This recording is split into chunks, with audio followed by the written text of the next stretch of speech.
Assalomu alaykum hurmatli talabalar. Bugun sizlar bilan boshlang'ich ta'lim pedagogikasida innovatsiya va integratsiya fanidan darsim demak bugungi o'tadigan darsimiz ta'lim jarayonida interfaol metodlarning o'ziga xosligi va qo'llanilishi mavzusida so'z yuritamiz va biz o'tgan darsda sizlar bilan o'quv tarbiya jarayonini tashkil etishda zamonaviy pedagogik texnologiyalardan foydalanishning tatbiqiy asoslari mavzusida gaplashgan edik. Endi o'zidan bugungi mavzuimiz demak interfaol metodlari. Bu interfaol metod o'zi nima? Shunday metodki, u o'quvchilarning o'zaro muloqot va o'zaro ta'sirdagi dars jarayonini amalga oshiruvchi usuldir. Ta'sirchanligini amalga oshiruvchi usuldir. Interaktiv demak so'zi ingliz tilidan olingan bo'lib, demak interact ya'ni enter o'zaro akt, harakat, ta'sir, faoliyat ma'nolarini beradi.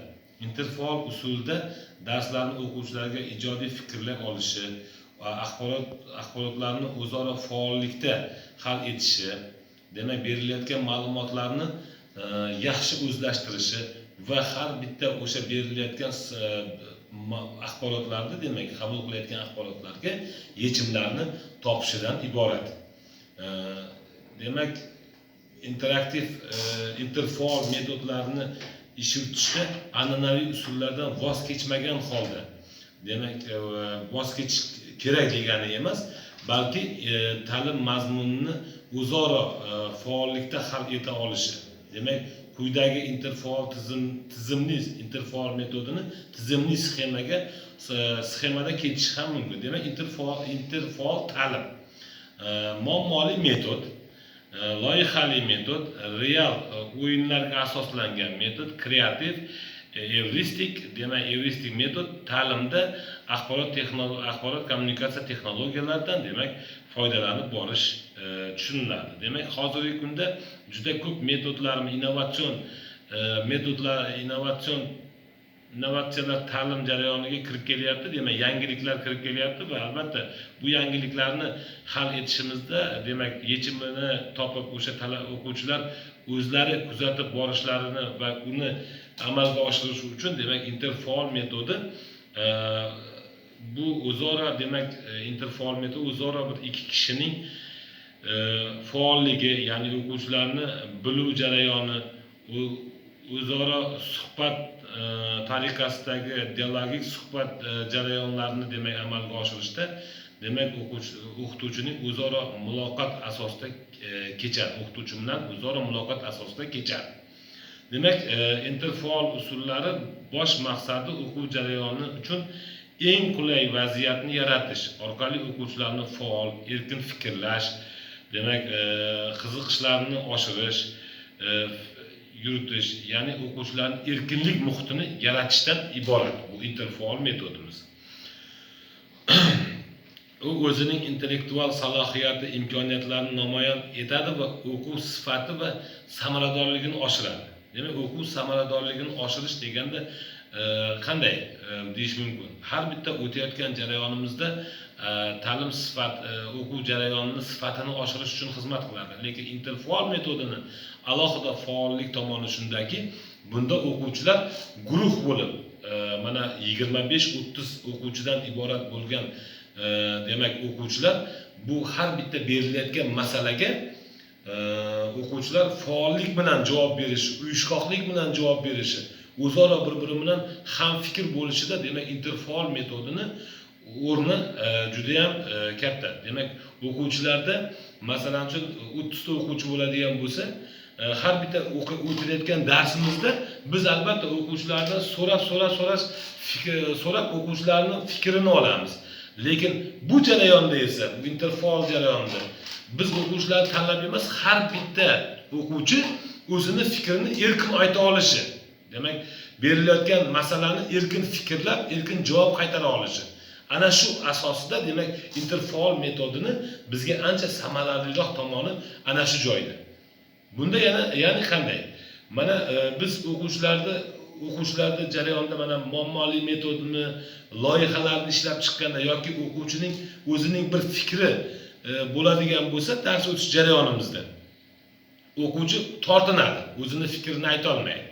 Sababiki meni fikrim xato bo'lsa kerak, bu o'rtog'imning fikri to'g'ri bo'lsa kerak degan o'ziga tarozlarni soladi. Va bu interfaol metod esa u narsalardan butunlay voz kechadi.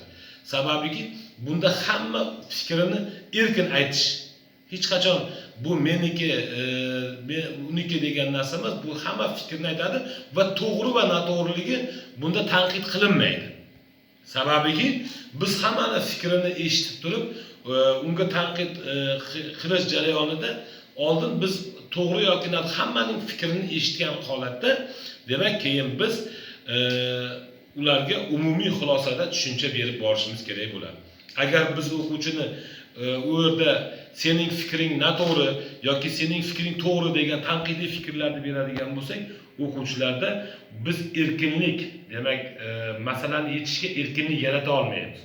Ana shuning uchun ham biz o'quvchilarda bu tanqidiy fikrdan voz kechgan holatda o'quvchilarga to'g'ri va yechimi bo'ladigan har bitta vaziyatni, demak har bitta berilayotgan masalami, bu bir katta bir muammomi, darsdagi bir o'sha qiyinchilikmi, o'sha narsani yengib o'tishda bu jamoaviy ishlashni faollashtiradi. Shuning uchun biz interfaol metodlardan foydalanishni samarali tomoni ana shunda aks etib boradi.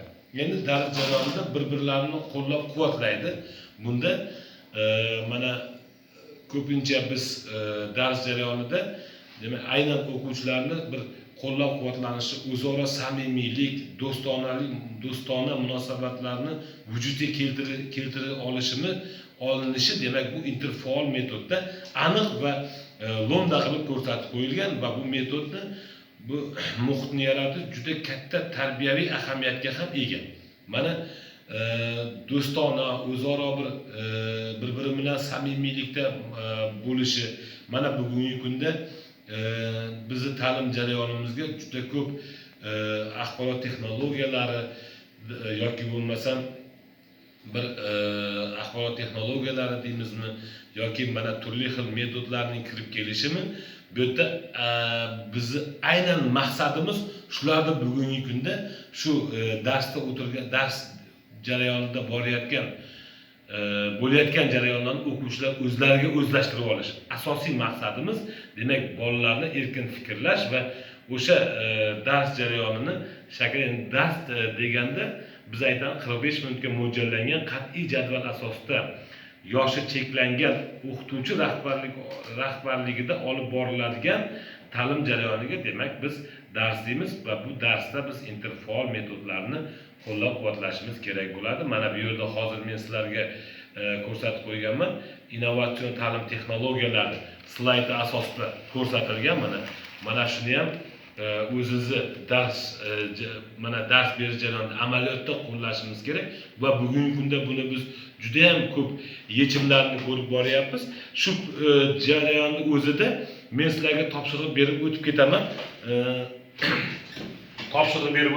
Mana biz interfaol metodlarni o'rganayotganimizda mana biz yozib qo'yganmiz. Mana bu yerda interfaol ta'lim metodlari ko'rsatib o'tilgan va mana shu ta'lim metodlari asosida bizda demak pedagogik texnologiyalarni ko'rsatib o'tganmiz. Demak siz mana shu jarayonni daftaringizga yozib borish jarayonida albatta siz bunga ikkitadan misol yozib borasiz va siz menga buni o'zimda telefon raqamimni bilasizlar yoki bo'lmasa guruh, boshlang'ich ta'lim fakulteti guruhiga ham savollaringiz bo'lsa berib borsangiz, keyingisida yana ham biz bu savollaringizga javob berib boramiz. Endi biz albatta bu interfaol metodni qo'llashimizda albatta biz zamonaviy o'qituvchi degan tushunchamiz bor. Biz o'zimiz ham bu jarayonga tayyorlanib borishimiz kerak. Endi zamonaviy o'quvchi yuqori darajadagi intellekt va salohiyatga ega bo'lishi, tanqidiy, kreativ fikrlay olishi kerak bo'ladi. Demak, axborot kommunikatsiya texnologiyalarini o'zlashtirib borishimiz, demak xorijiy va sharq tillarini mukammal egallashimiz lozim. Ayniqsa bugungi kunda e'tibor berilyapti ingliz tilini o'rganib borishimiz va bu darsni tashkil etishimizda bizga o'quvchilar tomonidan keladigan barcha savollarga javob berib borishimiz kerak bo'ladi. Shuning uchun qanday sizlarga bir materiallar kerak bo'lsa, shu narsa bilingki, materiallarimiz demak bizda hammasi ko'rsatib o'tilgan. Rahmat.